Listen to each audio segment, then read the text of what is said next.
hog butcher for the world, toolmaker, stacker of wheat, player with railroads and the nation's freight handler, stormy, husky, brawling, city of the big shoulders. They tell me you are wicked, and I believe them, for I have seen your painted women under the gas lamps luring the farm boys.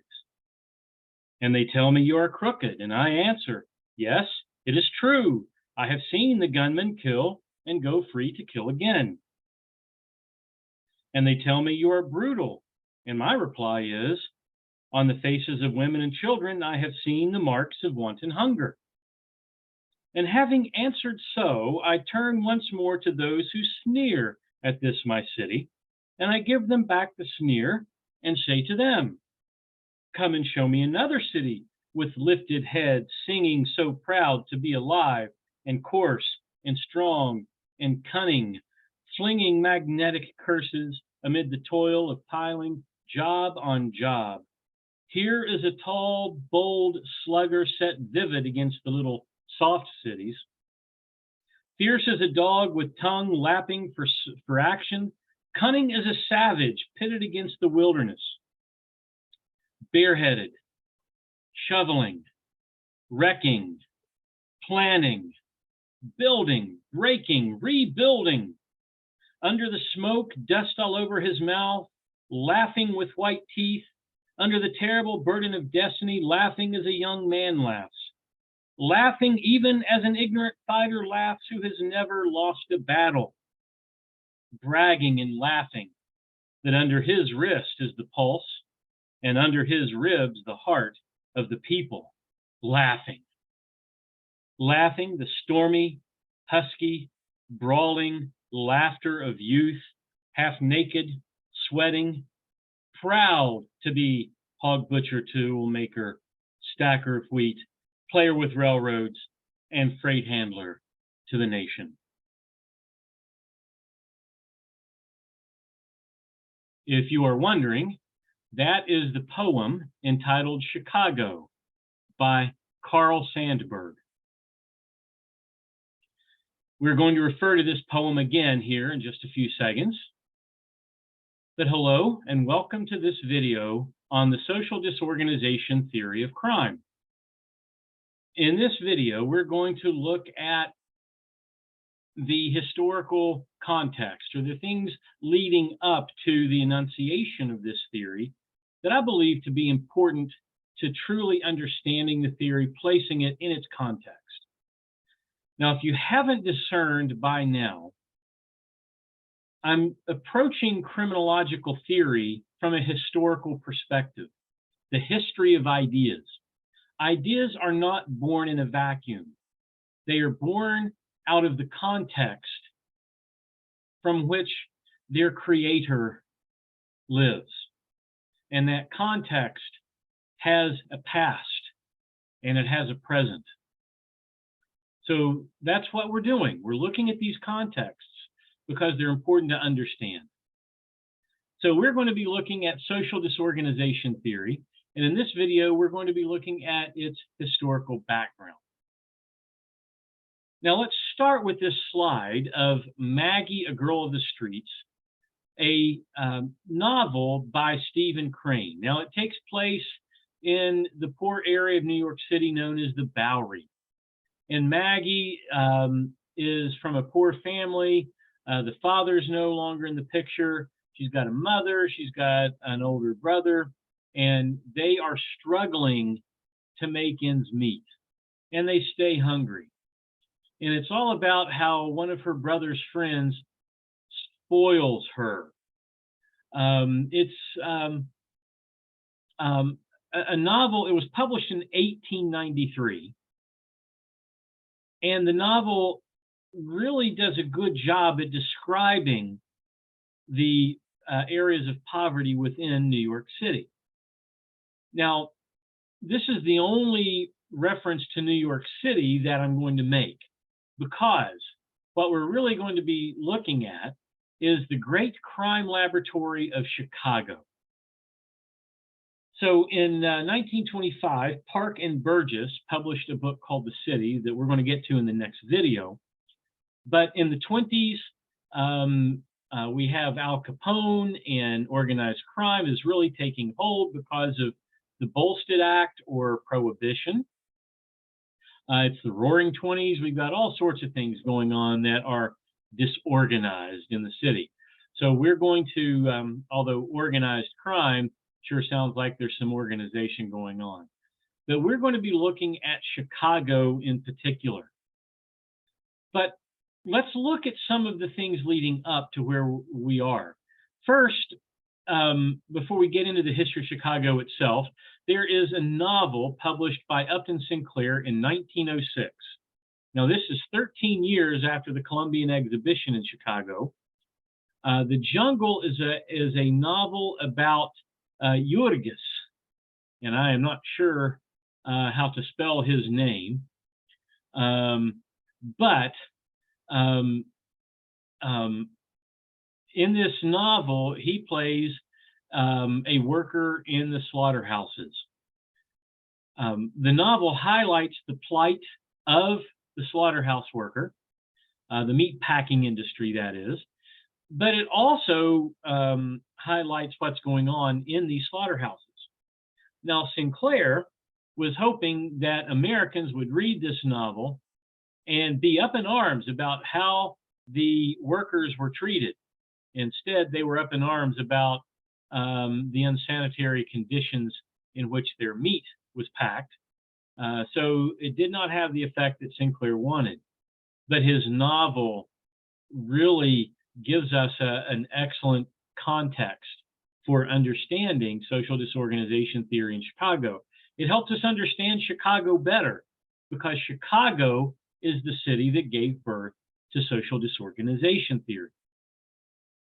Then we also have the poem Chicago by Carl Sandburg. Here's the text of that poem. That's what I read at the beginning of the video. So let's look at, just in a real quick fashion, some of the major events in the history of Chicago. It truly began when, in 1803, when the U.S. Army built Fort Dearborn. Now, in 1812, so that's 9 years later, it was destroyed in an Indian raid. But by 1816, it had been rebuilt. Now, fast forward 14 years from that, they realized that they're going to build a city here, so they begin to sell lots for the future city. However, the Black Hawk War is still going on. That wouldn't end for 2 more years. And then a year after that, a full 3 years after the lots were sold, the city of Chicago becomes incorporated. If you wanted to know where the Chicago hockey team got its name, now you know. Okay, so by 1840, 7 years after incorporation, Chicago had 4,100 residents. 14 years later, just a mere 14 years later, it had 30,000 residents. 30,000. Now, 1871, we have the Chicago Fire. Okay, it's likely a myth that the cow kicked over a lantern and started the fire. It's probably a little more seemly as to how the fire started. But in 1885, Chicago built the world's first skyscraper, the 10-story home insurance building. It was 10 full stories. That was the world's very first skyscraper. Now, the next year, the Haymarket Affair began, and this was when there was a lot of protest and reform over meatpacking, manufacturing, and the shipping industries. So 20 years later, in 1906, when Upton Sinclair publishes The Jungle, the reforms have still not helped the meatpackers. So in 1893, the Columbian Exhibition opens in Chicago. Now, it was supposed to have opened in 1892. It was called the Columbian Exhibition because that was the 400th anniversary of Columbus sailing the ocean blue. if you remember the rhyme. In 1492, Columbus sailed the ocean blue. Okay, so 1892 was supposed to be the year of the World's Fair opening in Chicago, called the Columbian Exhibition, in honor of the 1492 voyage. However, because it took so long to build the White City, it opened a year late. Now, there was pop culture before the Columbian Exhibition, but the Columbian Exhibition truly developed pop culture, even our fascination with serial killers. So the first Ferris wheel was here. In fact, the Ferris wheel was not completed by the beginning of the Columbian Exhibition. It was some weeks later that it opened. Waffle cones were first used here at the Columbian Exhibition. Wrigley's gum was introduced here. The hamburger was supposedly introduced here. Now, there is an argument from Louis' Lunch off the campus of Yale in Connecticut, where many of the Skull and Bones members will eat. Louis' Lunch claims to have begun the hamburger more than a century earlier. But now we're not talking about the ground beef. We're talking about putting ground beef on a bun with all the toppings. The Columbian Exhibition finally solidified AC current and got electricity accepted within the US because it was run on electricity. They used electricity throughout the Columbian Exhibition. Cracker Jacks were introduced here. Aunt Jemima, a freed slave, introduced her products here. The zipper was introduced here. The automatic dishwasher was introduced here. And the modern US serial killer H.H. Holmes was introduced here. He took advantage of the Columbian Exhibition to garner more victims. His hotel, the Castle of Death, as some have called it, was just a block or two away from the exhibition.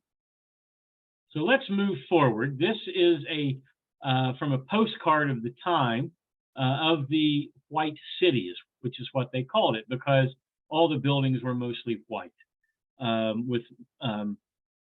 look like marble. They weren't marble. Some had marble in them, but they were made to look like marble. So here we have a photograph in the top center of the White City at the time. By the way, it is no longer standing. None of this is standing. It's all been destroyed.